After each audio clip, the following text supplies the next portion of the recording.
shaped the course of human history in so many ways, from the idea that every human being is created equal, to the idea and the existence of a day of rest every week, to the vision of a world in which there is no more war. All of these things came from that moment. And so what does it mean to live with Brit, to live with a living covenant? What does it mean for us today? It begins where we began. We have to remember that we were freed slaves. And so the beginning of the possibility of Brit, of covenant, is freedom. It's the possibility of choice. A slave thinks only about his or her own needs, by necessity. It's not the slave's fault, but the system is designed to force everyone into isolation and selfishness. But a Brit, a covenant, means living with and for the other, in connection, in relatedness. And it means one more thing, which is very important. A Brit is not a transactional relationship. It's not that I give you a certain amount of money and I receive goods in return. It's not a trade. It's not transactional. A Brit means something that goes beyond transaction, beyond gain. And a Brit carries with it the weight of the idea of 100% commitment. Now, we could ask, what's the difference between 99% commitment to another person, or an idea, or a vision, and 100% commitment? And if you look at the literature of leadership, and you talk to leaders or coaches of leaders, they will tell you that the difference between 99% and 100% commitment to something is all the difference in the world. And 100% commitment to something is where we hear stories of a mother lifting a car off a child in an emergency situation, or an elderly man or woman running a marathon for the first time, or an entrepreneur creating a startup to make the world better and maybe make some money too, from scratch, and parents going without sleep to help and support and grow and nurture their children. We find reserves of patience and compassion and even courage when we commit 100%. And Brit is the power that comes from total commitment to connection. Being connected to something bigger than yourself is liberating. And so at Mount Sinai, when this group of barely freed slaves plugged into a transcendent reality, we became something more. We became committed, and we became free, and we did it together, with each other. We also became eternal. And this is one of the mysteries of history and Jewish history. Historians and writers from Mark Twain to Paul Johnson have wondered and have puzzled over the secret of Jewish survival. They've wondered how and why the Jews survived when the Assyrians have not, and the Akkadians have not, and the ancient Egyptians have not. They're all gone, and we're still here. And we outlasted empires even without a homeland, and under oppressive circumstances designed to force us to renounce our roots and our identity. How did that happen? And one of the answers that's given, and it's a well-accepted answer, is given by a great rabbi from the 10th century, Rabbi Saadia Gaon. And Rabbi Saadia Gaon said, our nation is only a nation with the power of the Torah, with the power of what we received at Mount Sinai. It's our driving commitment to study, to self-improvement, and to improving the world that has defined us for millennia and has kept us alive and intact as a people. It's living with a sense that we, the Jewish people, have been sent here for a reason. We are on a mission.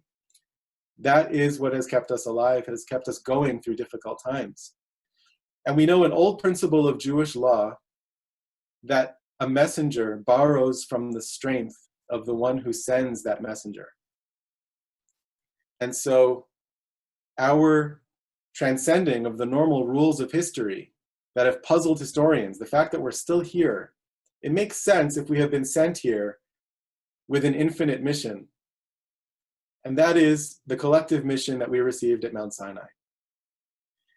And that's a collective mission.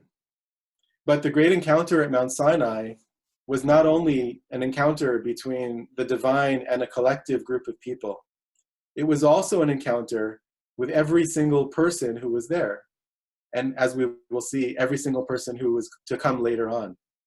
The great modern French Jewish philosopher Emmanuel Levinas notes something very obvious and intuitive, but I never heard it growing up in Jewish schools until I was an adult. He notes that we were all at Sinai. We were all standing around that mountain together, but we were all seeing the mountain from a slightly different angle. That slight difference in vantage point and perspective is important, he says, because it makes the Sinai experience, the Brit, a collective experience, a shared experience, a communal experience, but also an individual one. We all stood at the mountain, we all saw it from different angles, and we experienced unity without uniformity. And what we received at Sinai was very unique. It's important to note that there were other covenants in Jewish history. There were other moments of connection between God and people throughout history, throughout the biblical story. We find this with Noah after the flood. We find this with Abraham. We have another covenant between Moses and the Jewish people later on, and yet another one with Joshua and the Jewish people before they're about to go into the land of Israel. So what made Mount Sinai unique? None of those other covenants have a holiday commemorating them, but this one at Mount Sinai does. And there are many, many answers to this question, but I want to focus on one of them. What we received at Mount Sinai that was so unique was the fact that we did not just receive content. We didn't just receive the 10 Commandments, and we didn't just receive the Bible.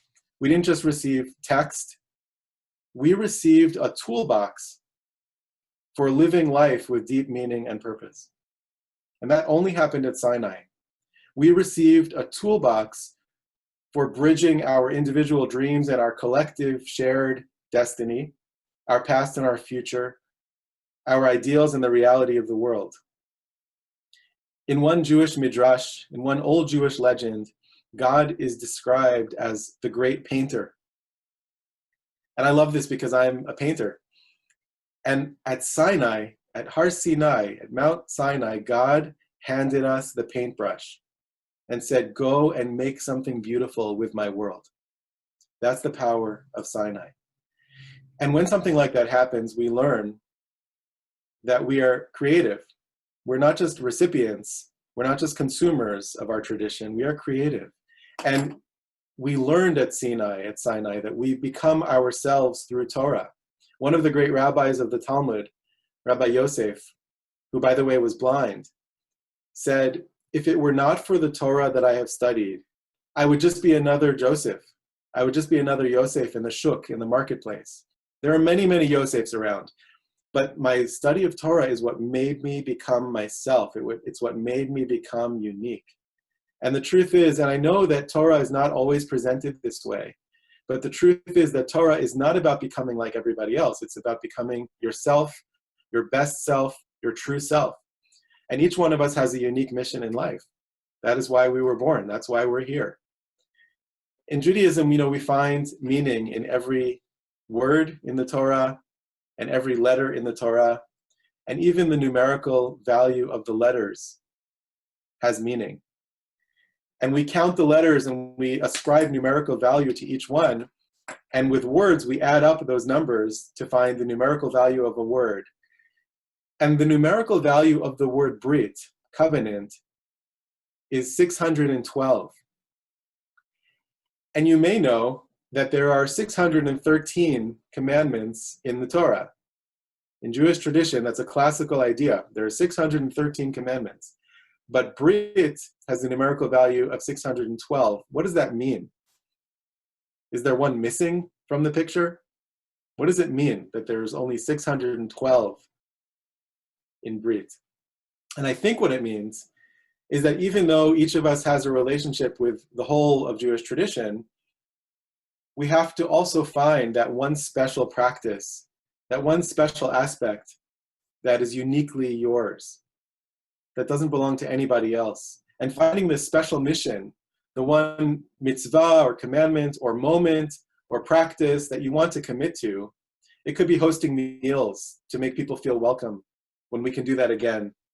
It might be collecting charity and distributing it. It might be studying a favorite book. It might be storytelling. It might be being very careful about honoring elders. It could be anything. But finding that one special thing is part of what makes the Brit not only a collective experience, but an individual one. And on Shavuot, we renew our collective brit. We renew our collective covenant as a people with God and with our tradition and with each other. But we also might consider, what is a special habit or practice that you want to take on as an expression of your unique self? The way that you are uniquely creative, the way that your life story has set you up to contribute something unique to the world. What can you give people around you to make the world better? We also, of course, encountered God at Sinai. And there's a beautiful tradition that the first word that God spoke to us, to the Jewish people at Mount Sinai, was the word Anochi, I. And there's a tradition that says that the word Anochi is actually an acronym for 4 words that translate to the following phrase: I have given you myself. I have given you myself. That is what God said to us at Sinai. And so we met the divine. But we also might consider, what did it mean for the divine to meet us? What did it mean for God to finally find a partner in the world who is willing to commit to the relationship after millennia of dating? What does it feel like? According to the oldest Jewish legends, God was lonely in the universe, and that's why God created the world, in order to have a relationship with someone else. Not an extension of God's own mind, not the angels who are obedient and have no choice but to obey, but with an actual real other. And that's us, that's human beings. We have free choice. We can choose to turn away from brit, from covenant, or to turn toward it. We can avoid human contact, or we can choose to live with kindness toward each other. We can turn away from any sort of spiritual or internal life, or we can cultivate that. We can choose brit. And so, according to our tradition, when the divine saw Abraham, who was a rebel, an independent thinker, a seeker, someone who was marginalized. And by the way, that's the origin of the word, or according to one interpretation, the origin of the word Hebrew.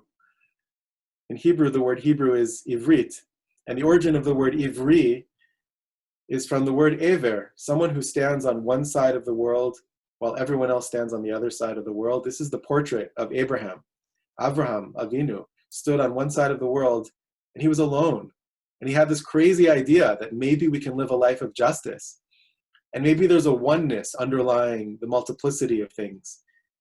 And he was alone in the world and friendless. And according to one midrash, one legend, God looked at Abraham and he said, he's alone in the world, and I'm alone in the world. I'm going to seek out his friendship.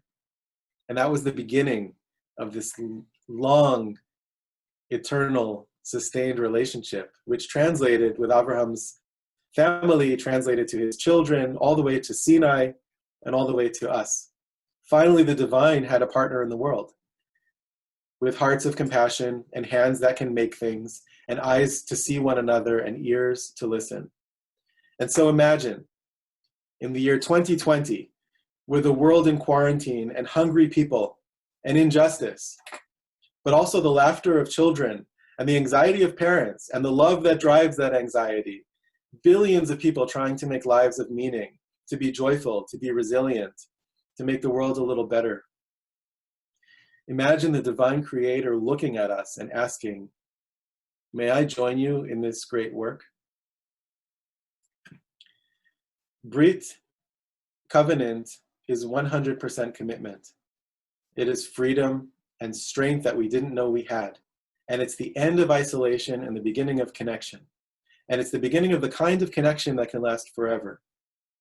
It can outlast empires. It can outlast all kinds of troubles because of that commitment. And at Sinai, we awoke from a long dream of slavery and despair, and we chose hope. I want to leave you with 3 questions to consider that capture the 3 aspects of Brit that I've talked about. Number 1, across all of our differences, we are and always have been one people. How will you reaffirm your Brit with your people? Number 2, what is your unique contribution to the world, and how will you express it, even in a small way, starting today? And number 3, finally, how will you respond to the call of the divine who is seeking a partner in the world? Thank you.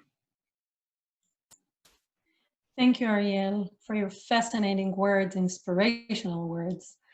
Adrienne, you're going to be next, but before, I just want to remind everyone that if you have any questions for Ariel or for Adrienne, who's going to talk right now, please feel free to write it in the chat.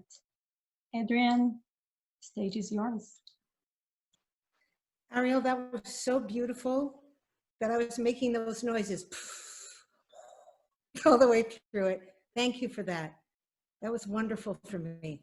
And I think what I'm going to do is I'm going to just kind of riff on what you were talking about, because as you move towards discussing Brit as relationship, I want to flesh that out a little bit in a way that our sources talk about already. There's an idea that the experience at Sinai was a Brit, a covenant, but it was also compared to a marriage. The understanding was that our engagement was when we left Egypt. That's when we got engaged to God.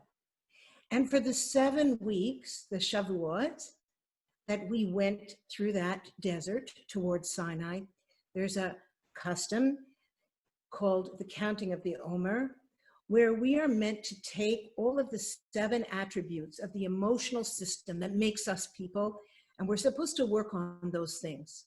We're supposed to make ourselves into a vessel that can receive, much like a groom and a bride would perhaps, in the weeks leading up to their marriage, really dig deep to figure out what it is they need to work out before they bind their lives to another human being. That's where lots of doubts come in. That's where cold feet comes from. That's where Vegas comes from. That's where all kinds of things like bachelor parties and bachelorettes and panic comes from. But what also happens during that time is the deep work of knowing that you're about to bind yourself to somebody else. And so for those 7 weeks, we are meant as people to work on ourselves. And then there are many references as we talk about Shavuot to being at Sinai and it being our wedding, that God lifted the mountain over our heads, and that was our chuppah. That Moshe came with our Brit, with our Torah, with our 10 Commandments, and that was our ketubah. In fact, Moshe told the people before the revelation that they should go and clean themselves, to immerse in the mikvah, if you will, just like a bride might do. There are many, many references to that being like a wedding. Now imagine it was. Imagine on that day, we married God, the Jewish people.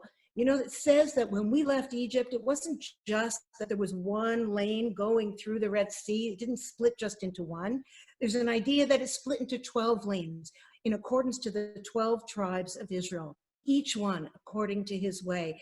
There's a midrash that says that it split into 600,000 lanes so that everyone would experience that feeling of redemption in their own manner. And then when we got to Sinai, it says that we encamped in all of these different encampments, and that the Levium, the Levites, were closest to the center, but nobody argued. In fact, they wanted their own flags, their own colors. They wanted to be with their own tribe because they understood that what I am is not to be compared to what someone else is, like a bunch of synchronized swimmers or an orchestra. Everybody knew that to make this exquisite symphony of the Jewish people, we weren't all going to be alike. And so we got married, and God came down to earth with all these huge signs, and we were blown away, and our souls were blown out of our bodies, and there's all kinds of stories that are pretty mind-blowing. But then, I don't know about you, but I haven't heard word one from God in over 3,000 years. Nothing. He doesn't speak to me. And if he speaks to you, I think you should call your psychiatrist, because that's likely voices that you're hearing. What's my point here? How do you sustain a marriage, a Brit, when the groom hasn't shown up and shown himself in thousands of years? And I would argue that one can ask the same question about a marriage. That in the beginning, there are all these great hopes, and you can see and feel clearly the tangible, palpable passion. But how long does that last? Now, I learned something today from my friend Chaya Lester, and it's about the different steps in Gestalt therapy as they talk about the development of a child. And it struck me. I'm going to share it with you. Gestalt therapy explains that when an infant is born, it has no teeth, and it is dependent on its mother's milk. It doesn't reject it. It's completely open to receiving.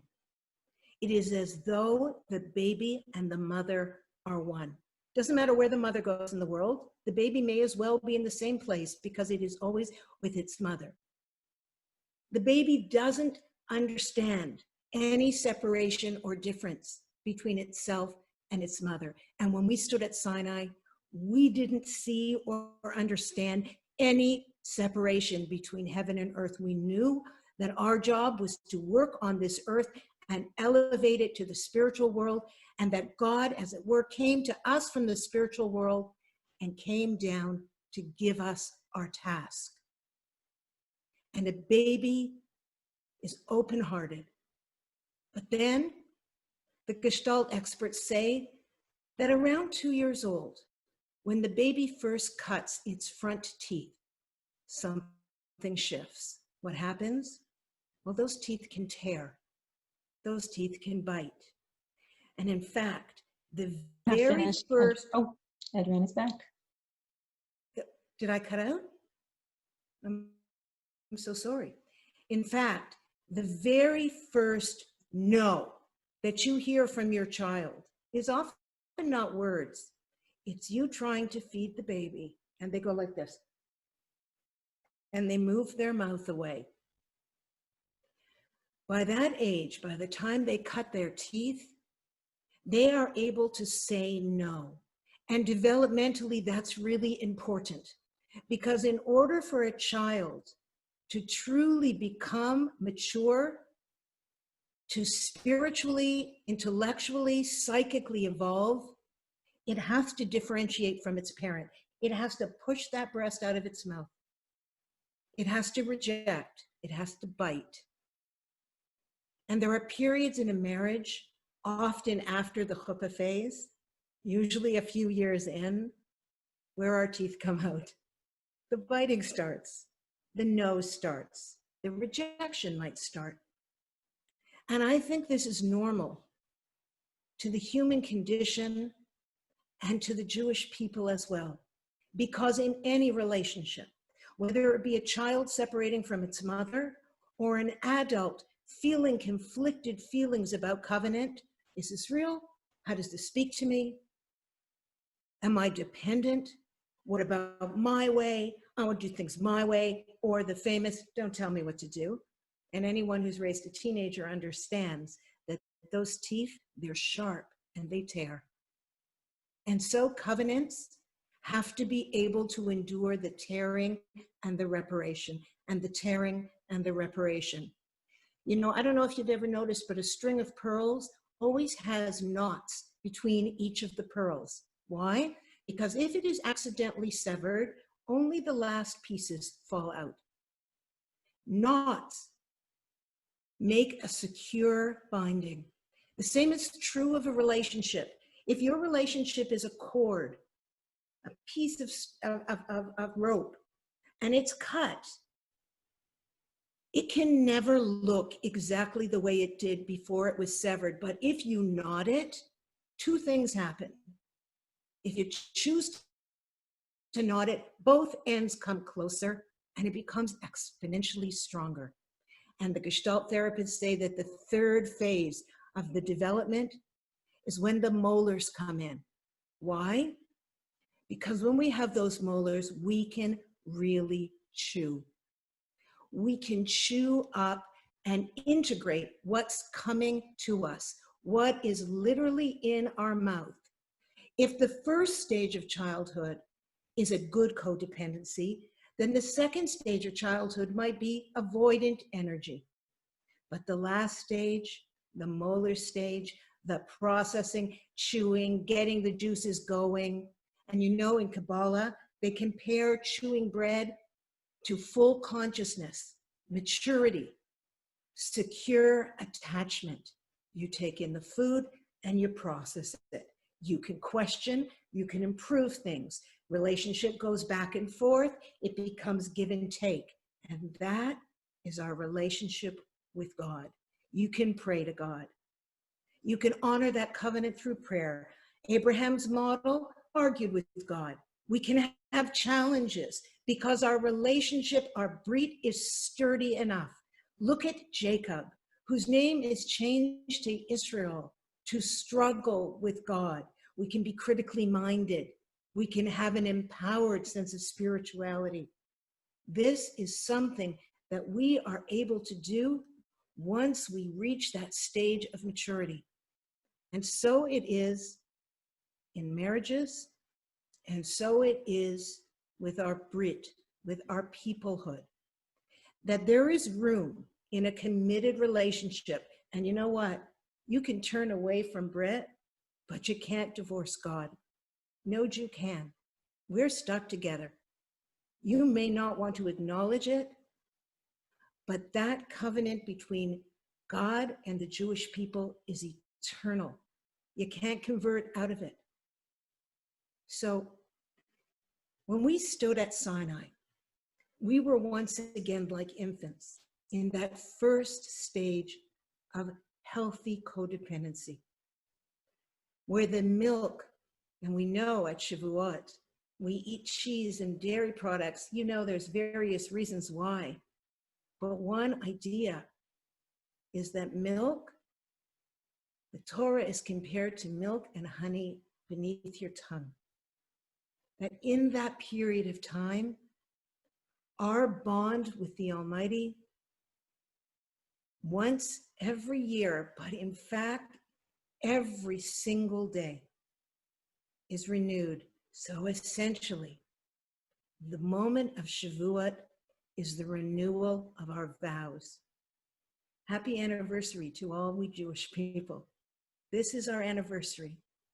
Send yourself flowers.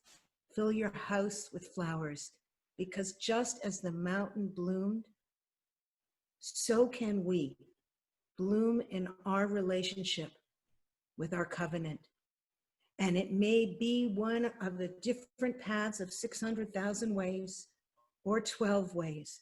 But as Ariel so articulately put it, our job is to find our path and to fulfill our mission and to embrace unity without uniformity, because all relationships, parent and child, spouses, and the Jewish people with our Creator have our own Gestalt, our own sweetness, our own back and forth.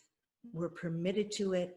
The Brit is a living, breathing, changing, growing thing, just like your primary relationships are. My blessing for all of us as we stand here, as it were, getting ready to nurse from the eternal, that the sweetness of this covenant sustains you in times that are broken, in times that are whole, because to go back to Ariel's reference on the great Rabbi Leonard Cohen of Montreal, when a broken vessel is broken, that's how the light gets in. Thank you so much for listening to me tonight. I'm looking forward to being together in our breakaway sessions. Thank you, Adrienne, for your beautiful, beautiful words, as always. Now I want to start with a question to Ariel. I wanted to ask Ariel if you could speak about your relationship with Elie Wiesel. How might he answer questions which you asked as one who suffered the unthinkable? There's a lot to say, but briefly, Elie Wiesel, of blessed memory, was my teacher, and he often spoke of the ways in which the ideas that we're talking about tonight really kept him going. Students would ask him very often, and people would ask him in interviews all the time, how did you keep going? How did you keep going? And if you read Night, you know the intensity of that question. You know how difficult it is to imagine continuing after those experiences and not giving up hope and not giving in to the temptation to give up, to despair. And his answer really was, it was Jewish life, and particularly Jewish learning and love of Torah, love of study of Torah, that kept him going. And he often told this story that on the day of liberation, when he was 15 and a half years old, the orphans from Buchenwald were gathered together by the American military and the members of the Red Cross and other international aid groups. And they were going to be sent to orphanages in France and in Switzerland. But before they were sent off to the orphanages, the adults in charge asked the young people, can we get you anything? Can we give you anything to make your life better today? The day of liberation, an unimaginable moment. Can we get you anything? And these children were coming out of real darkness. They didn't understand really where they were. How are they going to transition back into the world? And Professor Wiesel told us that he remembered this moment very well. And he remembered that a young boy asked for a sweater because he hadn't been warm for 3 years. He asked for a sweater or a coat. And a young woman asked for chocolate because she remembered the taste of chocolate, but wasn't sure if she remembered it right. She wanted to check. But young Eliezer Wiesel asked for the same volume of Talmud that he was studying, the great compendium of Jewish law and legend that he was studying before the war, so that he could continue his studies with the exact same line and the exact same word where he had been interrupted by the Nazi invasion. And they got him a Talmud. And I met someone else who was there, whose father was there, who talked about that moment also. They got him a Talmud, and he started studying again. And it was that return to study, and to Jewish study, and to the wisdom and the stories and the intellectual and emotional and spiritual engagement that comes with that saved his life and saved his hope. And for his whole life, that was the thing that drove him. It was love of Judaism, love of learning, love of Jewish music. He would always have a Jewish song in his head. And that's a real secret for us. If he could do it, if he could get through what he had to go through with the power of Jewish life and Jewish learning, then we can do it also. Wow, thank you. Adrienne, I have a question for you now. Okay. You spoke about the covenant as marriage. Today, it looks that we have another challenge, not only between the divine and Jewish people, but also we have challenges among Jewish communities. Can you give us some ideas from your educational work? What are the steps we should do in order to connect ourselves as people? Wow. Well, you could just look at my own family. You could just come to my house, perhaps on Passover. You could join some of my non-Jewish relatives who are intermarried to my siblings. You could sit with my sister who's covered in tattoos and piercings, or my brother who has his own way. You could see all the nations of the world and all the different paths in my home. How do we make it work? We focus on what unites us, not what divides us. And that is the key.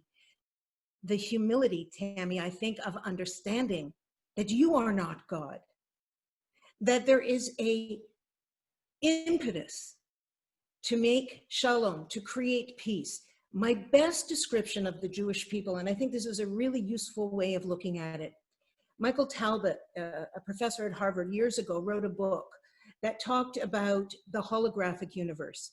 And what he explained was that the world is like a hologram.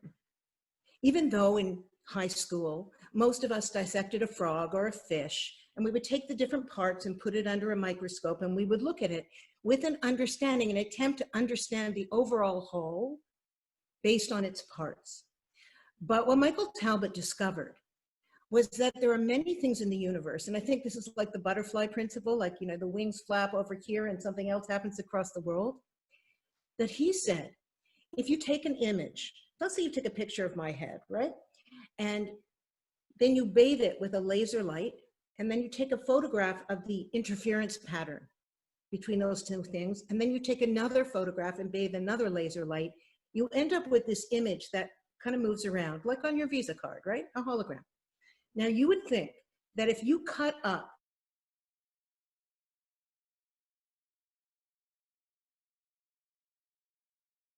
piece and then this piece, but what he discovered was when you cut up a hologram, you only get smaller versions of the whole. And that's what the Jewish people are. We can do and say and fight all day long, but everybody on this call knows that when the name Epstein or the name Madoff or the name Weinstein shows up in the newspaper, we all feel cringy. And when somebody else with a real Jewish name is celebrated, we all feel taka it's mishpacha, right? Because the Jewish people are a hologram. We are. In fact, we are all sort of parts that come out from the original 600,000 root souls. We are all combinations of each other. We are part of each other. I don't have to agree with my fellow. I don't have to say, you're right, and you're right, and you're right, and you're right, because if everybody's right, nobody is right. But I can never, ever withdraw the simple respect and human dignity afforded to another human being who was created in the image of God. That includes non-Jews as well, but specifically our family. So from my experience, the beginning of wisdom is humility, is to know that if Avinu Malkeinu is our Father in heaven, then each and every one of the Jewish people are siblings. Figure it out. That's my answer. By focusing on what unites us and not what divides us. Thank you, Adrienne. So, wow, there is so much more to learn and to do in order to create a living covenant. We're going to do it really in a really short time. But before, I want to relate to an idea that Adrienne was talking about before. In many Jewish texts, Shavuot is described as a covenant of marriage of love between the divine life, the Jewish people. Like in any honest love story and marriage, music is one of the ways to share our love. I'm excited to invite Dan Nadel to bring a touch of music into our covenant tonight. Dan is an Israeli-born, New York-based guitarist and a composer whose personal style combines flamenco, jazz, and Middle Eastern influences. He's a band leader, a solo performing artist, and a collaborator with a multinational Neo-Balkan group. He is also music director for the congregation Bnei Yeshurun in Manhattan. Welcome, Dan. Thank you so much. It's great to be with everyone this evening. Chag Sameach. So following up on things that were just said, I thought I'd present two songs. One is Nigun, a wordless melody, which is very popular, especially in the Hasidic community. And the next one is going to be a Piyyut. So it's going to be from the other end of the world, from Morocco. So the first song might be familiar to many of you, and to some it might be recently familiar because it was featured twice in the short series Unorthodox. And it happens two times. It happens in the first episode where the song is sung under the chuppah, and it happens towards the end of the last episode where the female protagonist sings it as an audition. And it's an interesting interesting display of opposites here. Here, her wedding. She doesn't come from the best of families. She's married off to someone whom her relatives are telling her she has to feel very fortunate about being married to. And she's very, very scared. And that fear really accompanies her throughout her marriage and throughout her life within the Bobov community, the Hasidim of Bobov. And then when she is exploring how to be released, how to find her own path, ultimately she sings this song, and it symbolizes her path to freedom. And there's something very powerful about that, I think, that in our depths, regardless of what this melody, this sound actually symbolized, it is still us. It is our deepest core. And so the question is what we do with it. What do we do with that sound? So I'll teach it a little bit, and then we'll just sing it together. So the first part of the song.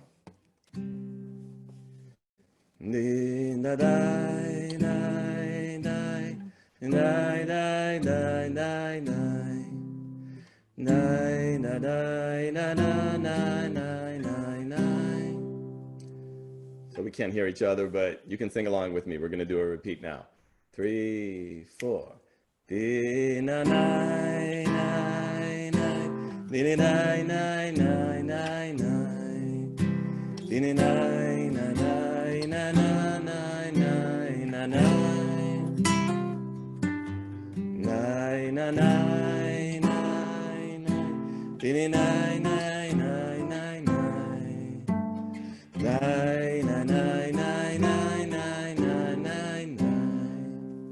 Second part.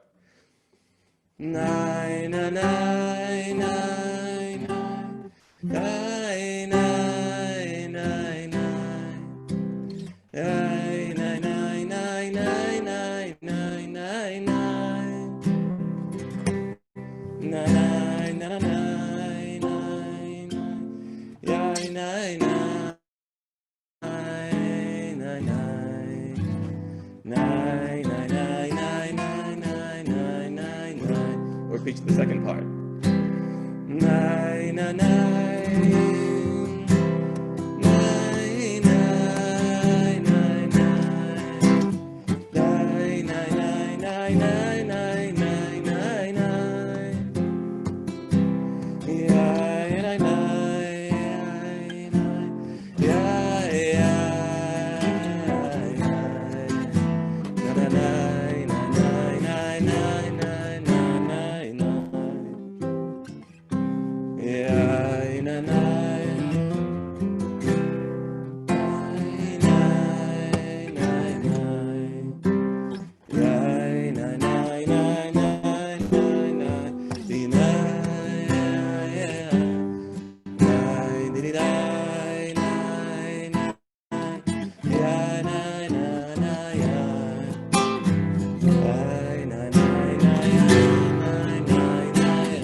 Nai, nai, nai, nai, nai, nai, nai, nai.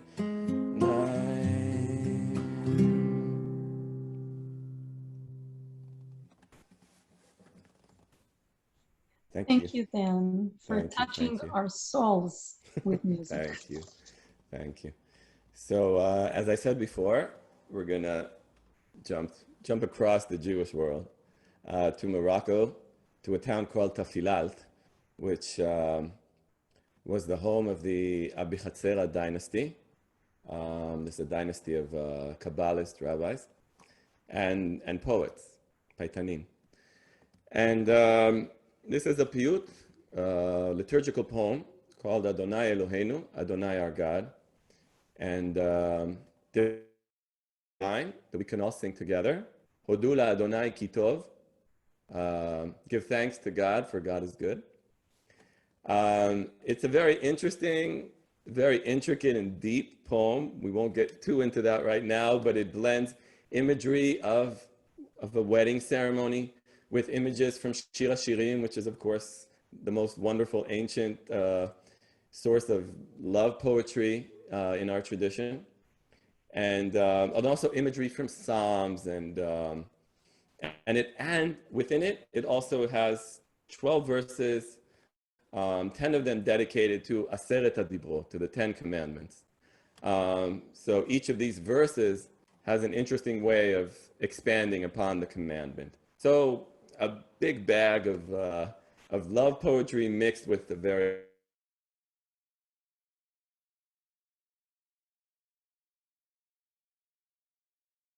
and it's coming from North Africa, so it's got a very, very particular North African sound to it. So song goes like Adonai Eloheinu, and then that's a call, there's a response. Adonai Eloheinu, lekach tov natan lanu, al yad Moshe Rabbeinu. And now together, Hodu l'Adonai ki tov, Hodu l'Adonai ki tov. So I'll sing the first verse one more time, and everybody try to join in with me on the last sentence there. Adonai Eloheinu, Adonai Eloheinu, lekach tov natan lanu al yad Moshe Rabbeinu, Hodu l'Adonai ki tov.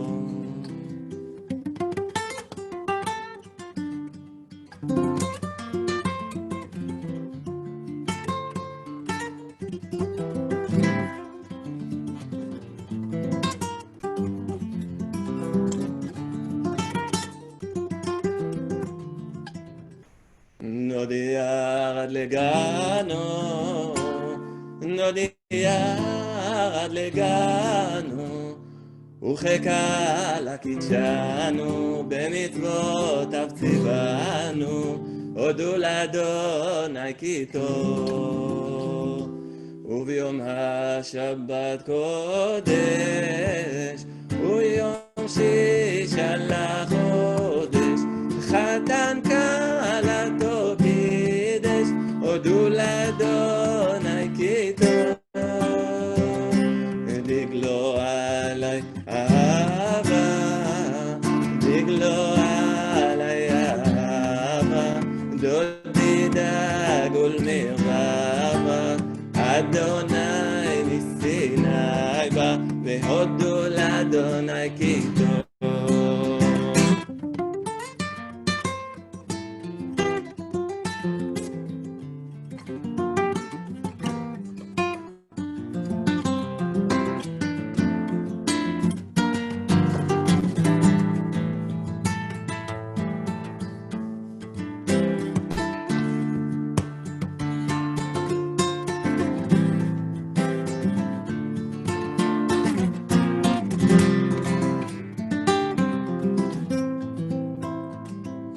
Anochi velo yeh, Anochi velo yeh, davar b'mitumcha yeh, haya ove v'yeh, hodu l'Adonai ki